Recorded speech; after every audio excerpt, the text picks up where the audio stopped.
গুলি লাগার সাথে সাথেই আমার মনে চোখ একটা চোখে আমি কোনো কিছু দেখতেছিলাম না। টিয়ার শেল খাওয়ার কারণে আর কি চোখের ভিতরে মানে মুখে পেস্ট লাগানো ছিল, তো মাথার ভিতরে 4টা মতো রাবার বুলেট যায়। আন্দোলনে 18 তারিখ যাওয়ার সময় আর কি আমরা বিএনএসে ছিলাম সবাই, তো ওইখান থেকে আমরা আর কি আজিমপুরে গেছি। তো আজিমপুরে ওভারব্রিজের নিচে আর কি পুলিশ ছিল অনেক, ওইখানে ঝামেলা করতেছিল। তো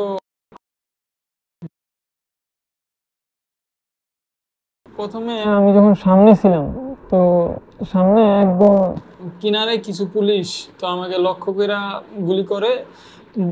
গুলি লাগার সাথে সাথেই আমার মনে একটা চোখে আমি কোনো কিছু দেখতেছিলাম না।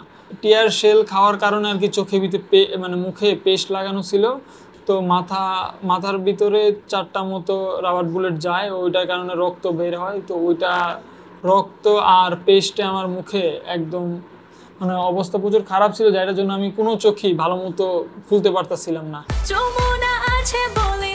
যমুনা রেফ্রিজারেটর, খাবার ফ্রেশ তো লাইফ জম্পেশ।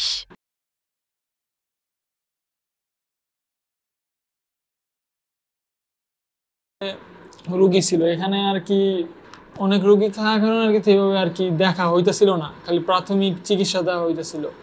কিন্তু আমার অনেক রক্তক্ষরণ হয়েছিল, আর মনে হয়েছিল যে যদি আমি আর কি সেন্সলেস বা অজ্ঞান হয়ে যাই তাহলে মনে হয় আমি আর বাঁচতে পারবো না।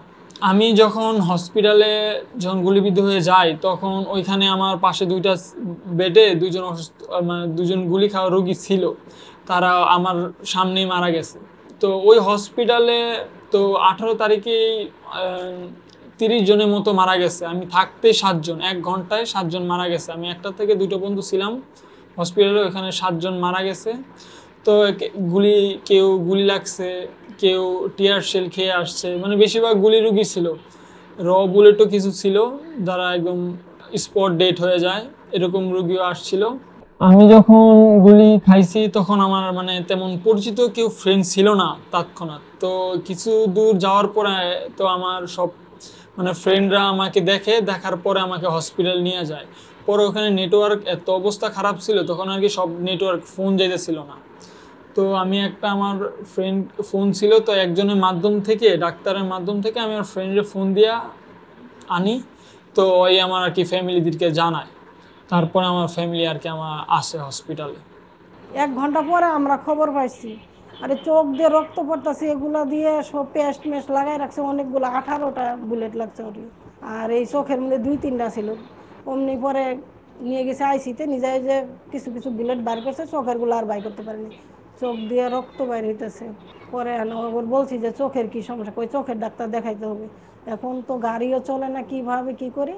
পরে এক সিএনজি 2-3টে রুগী, চোখের রুগী একখানে কইরা পাঠাই দিছে, আমরা আর যাইতে পারি না, ওর আঙ্কেলের সাথে পাঠাই দিছি। পরে ওইখানে যে অপারেশন হয়েছে, 2 পাশে 2টে সুই দিছে।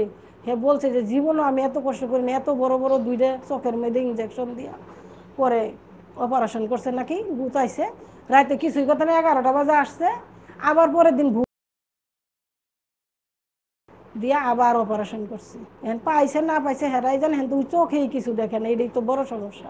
চোখটা ভালো হোক, আর একটা যদি কর্ম করতে, আমার ছেলে তো এখন মনে করেন কর্মর বয়স হয়ে যাইতেছে না, হয়েছে না, এইটাই আর কি। চিকিৎসা হলো আমার ছেলের চোখটা ভালো হলেই হলো।